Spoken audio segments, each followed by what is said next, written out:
Hello, I'm Rob Thomas with Club Resort Business, and welcome to an episode of Club Resort Talks. This episode of Club Resort Talks is sponsored by Texacraft. Texacraft has been an outdoor commercial furniture leader since 1975.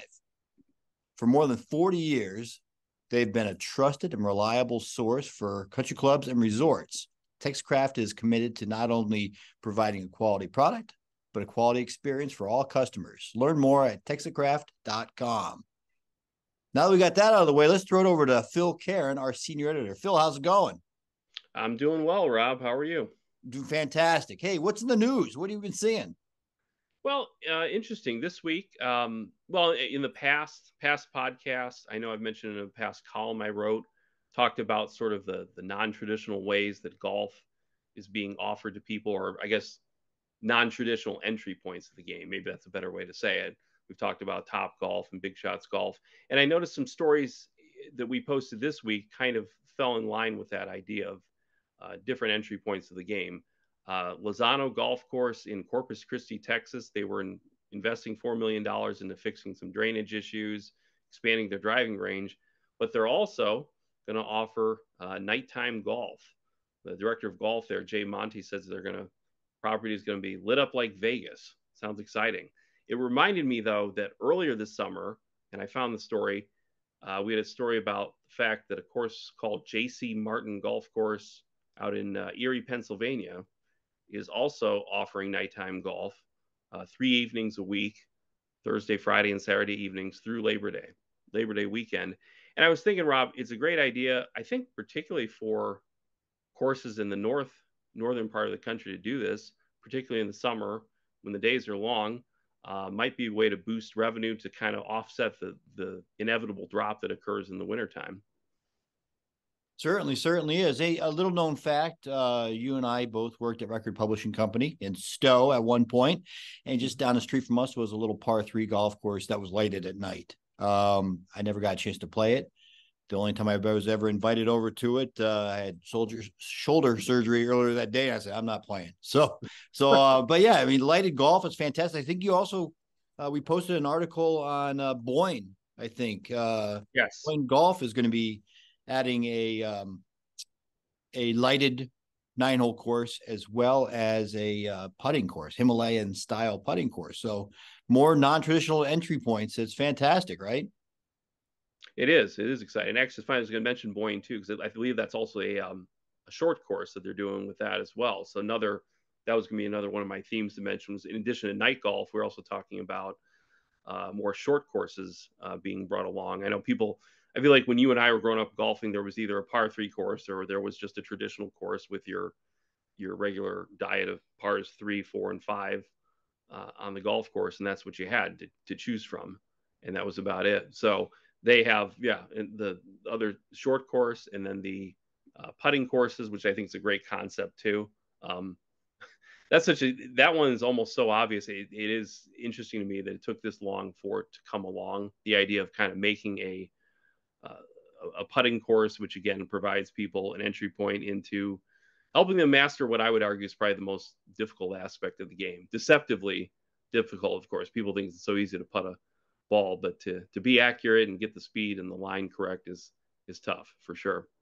Yeah, they had a really nice putting course at Sun Valley Resort in Idaho when I used to work in PR, and we took a media members over there to play, and it was a terrific experience. You get around. It's more than just a putting green.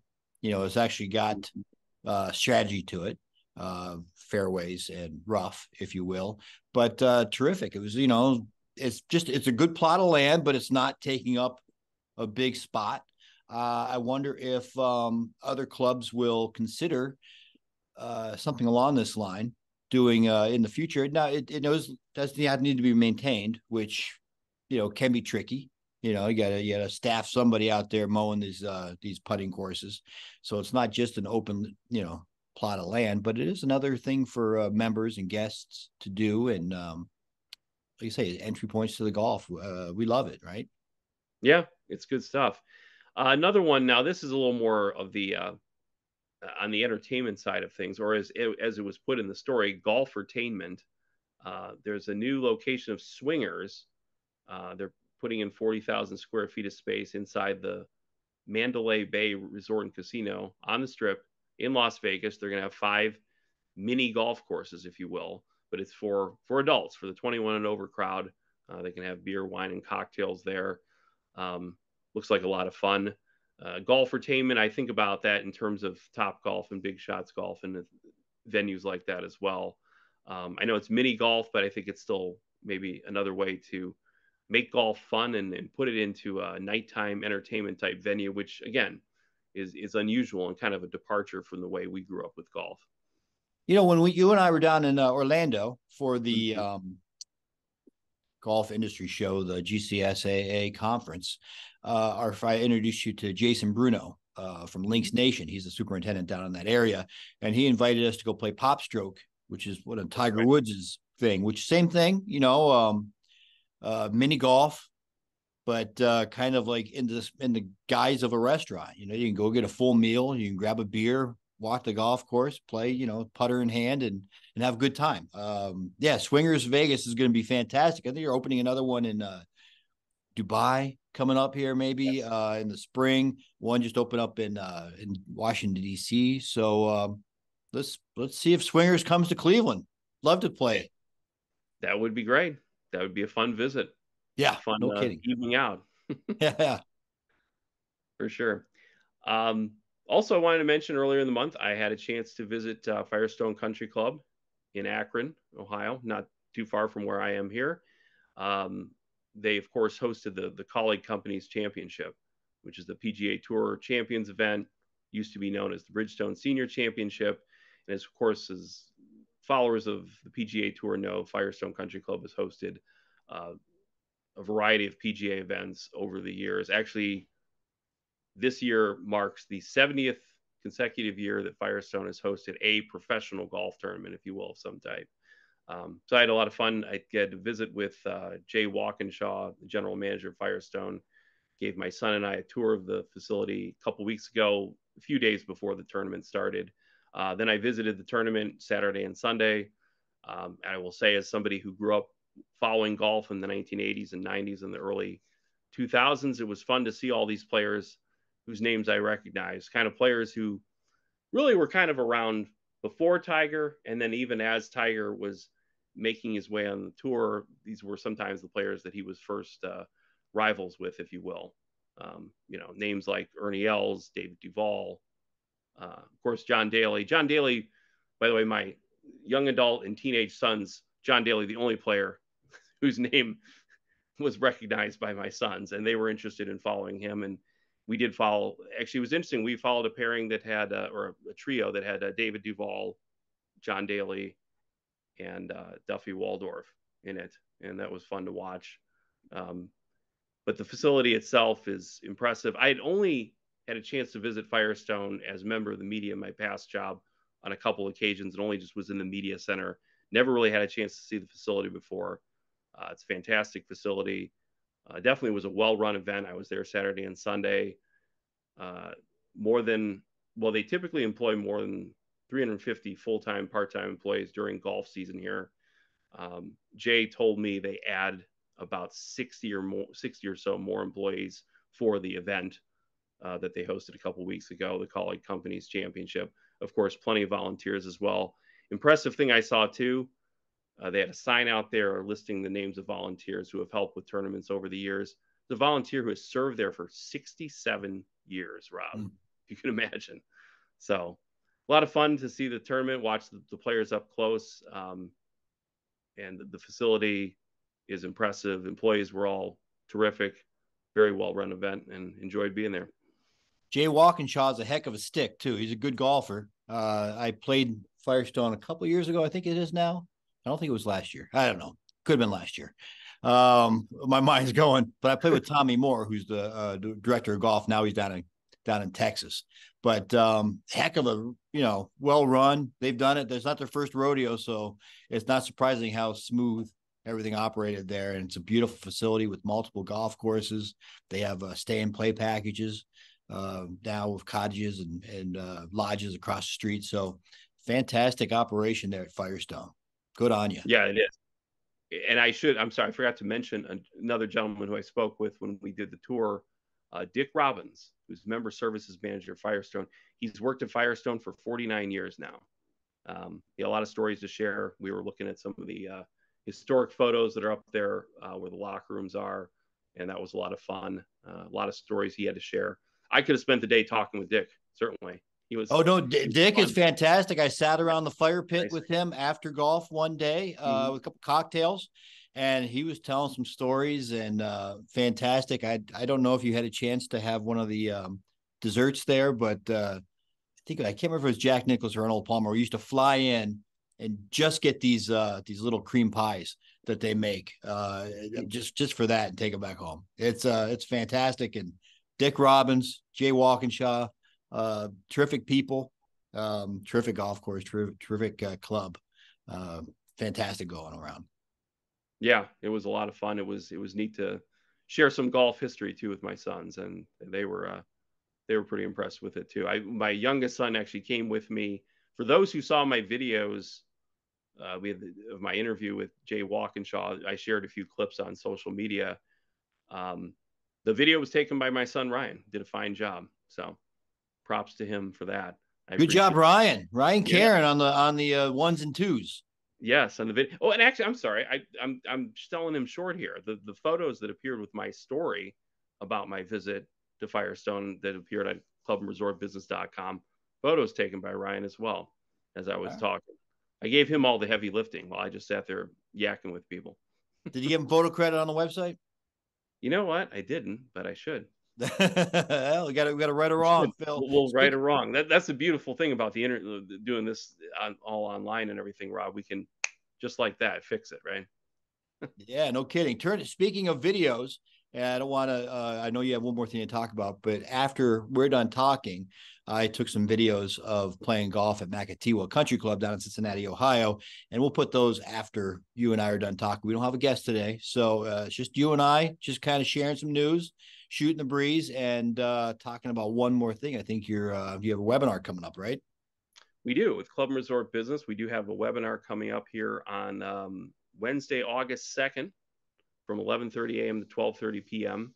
Webinar is sponsored by Relay. And the title of the webinar is Club Connections, Mastering Pace of Play. And our presenters for the webinar are going to be John Schneeb, who is SVP of Product and Marketing at Relay, and then a gentleman named Mark Franklin. He's Director of Security at French Lick Resort and Casino in French Lick, Indiana.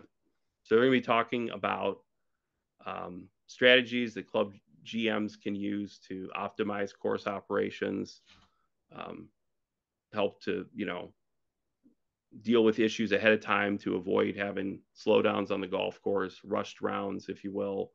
The webinar attendees are going to get a chance to learn about the technology involved a little bit, the GPS analytics, how they can use that to get an overall view of golf course operations and kind of anticipate and figure out where they can best use their staff on a typical day at their golf course. So I think it should be a very good program. I was thinking about this as we were getting ready to come on. With the rise in popularity in golf, it does seem, I don't have data to support this right now, but it seems logical that the clubs are dealing with more and more pace of play challenges.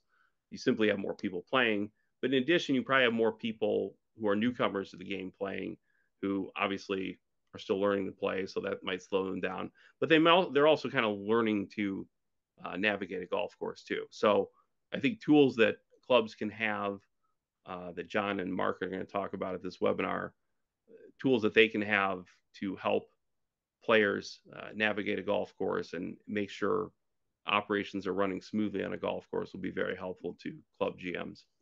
Yeah, I was at French Lick Resort last year. I'm pretty sure it was last year. And Dave Harner showed me the relay in action. He had one around his neck and quick, push of a button, and he was talking to somebody.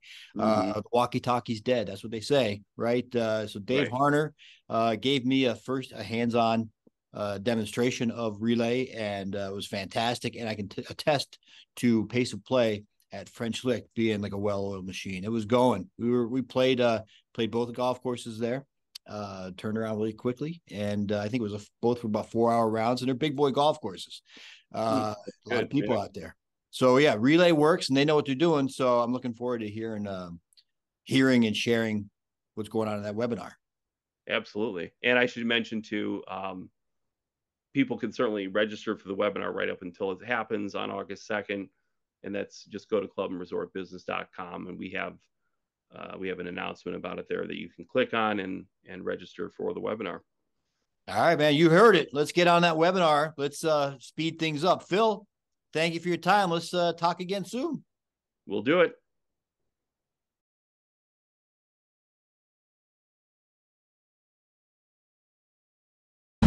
Hey, I'm Rob Thomas, and we're at Maketewah Country Club. Let's get at it.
If you've ever wondered whatever became of me, I'm living on the air in Cincinnati, WKR.